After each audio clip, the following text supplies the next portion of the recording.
Oh, we don't have much time left. Does anyone have any idea how much time we do have? Let me confirm quickly a couple rumors with you. Yes. One of them, has it ever been settled whether Lucy in the Sky with Diamonds was a code for anything? It never was, and nobody believes me. I even saw some famous star introducing, I've forgotten who it was, introducing a Lennon-McCartney show, and it was Mel Torme saying about how Lucy in the Sky with Diamonds was about LSD.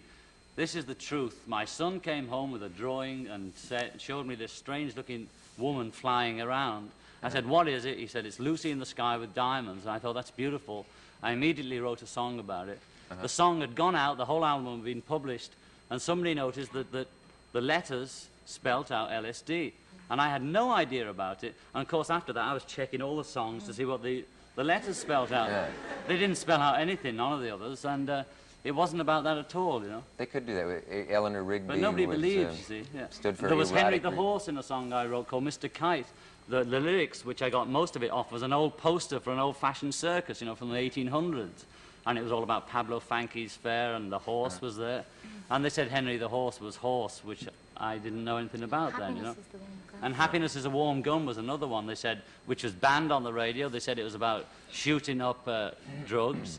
And it was the front of a gun magazine which said, Happiness is a Warm Gun. You know, they're advertising guns. I thought it was so crazy that I made a song out of it. Do you ever think of anything, I don't know if you knew Janis Joplin well or Jimi Hendrix we or all didn't that. meet, but she sent me a birthday tape on my birthday. Last birthday, Yoko asked all different people to make a tape for me, and she was one of them. And we got it, after she died, it arrived in the post that she was singing Happy Birthday to me in the studio. What do you think could be done about drug overdosing in or out of the profession of music? I think the basic thing nobody asked is why do people take drugs of any sort, from alcohol to aspros to hard drugs? And that question has to be resolved first before you think, well, what can we do for the poor drug addict? Why do we and you and anybody have to have these accessories to normal living to live? That means there's something wrong with society that's making us so pressurized that we cannot live in it without guarding ourselves against it. So it's that basic, the problem.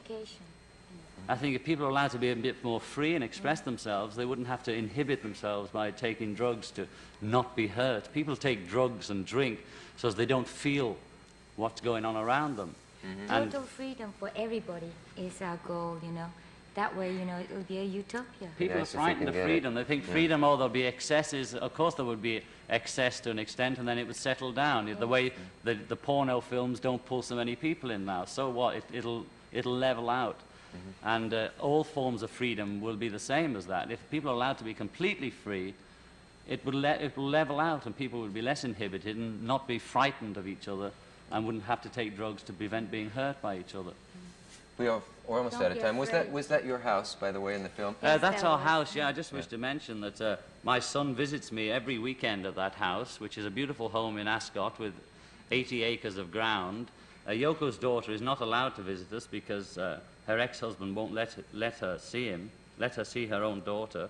All Yoko wishes is that now and again Kyoko could be brought to that house to spend some time with her mother and with my son Julian, because it's a beautiful home and we have 8 or 10 children living there that belong to the staff. That's wonderful. And we're not allowed to see our daughter, and Yoko's going mad, as any mother would, because her daughter's been withheld from her. That's all we have to say about that. But that's the house waiting for her, if you're watching, Kyoko. We must take a message from our locals, and we'll be right back. We've come to the end.